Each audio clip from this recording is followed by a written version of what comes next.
నా పేరు గొల్ల వీరభద్రం అన్న. మాది భద్రాద్రి కొత్తగూడెం జిల్లా అశ్వరావుపేట నియోజకవర్గం. సో, మేము అక్కడ గత 10 సంవత్సరాల నుంచి జనసేన పార్టీలోనే ఉంటూ అక్కడ ఆ నియోజకవర్గంలో మా పార్టీని బలోపేతం చేయడానికి ఛాయశక్తుల మేమందరం కూడా ప్రయత్నం చేస్తున్నాం. చేశాం కూడా. ఈరోజు ఏదైతే అశ్వరావుపేట నియోజకవర్గం ములకల్పల్లి మండలంలో మా మండల కమిటీ ఆధ్వర్యంలో ఒక సర్పంచ్ అభ్యర్థి, 7 వార్డు మెంబర్లుగా పెట్టడం జరిగింది.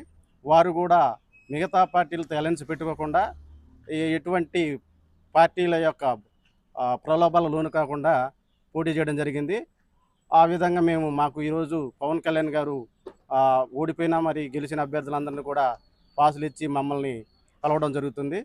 దీనికి మేము మా అందరికి అవగాహన వచ్చినందుకు తెలంగాణ రాష్ట్రం తరపున మరి పవన్ కళ్యాణ్ గారికి ధన్యవాదాలు తెలుపుకుంటున్నాం. మండల నా పేరు తాటికొండ ప్రవీణ్. నేను ములకలపల్లి మండల అధ్యక్షుడిగా పనిచేస్తున్నాను. ఈరోజు కొండగట్టుకి శ్రీ పవన్ కళ్యాణ్ గారు ఇచ్చేసి కొండగట్టుకి అయితే ఏదైతే వాగ్దానం చేశారో ఆ మొక్కులు చెల్లించుకోవడానికి కళ్యాణ్ గారు వస్తున్నారు. అదేవిధంగా తెలంగాణలో ఎవరైతే సర్పంచ్గా వార్డు మెంబర్లుగా పోటీ చేశారో వాళ్ళందరినీ కళ్యాణ్ గారు కలవడం జరుగుతుంది. కావున ఈ యొక్క సందర్భాన్ని మేము చాలా సంతోషంగా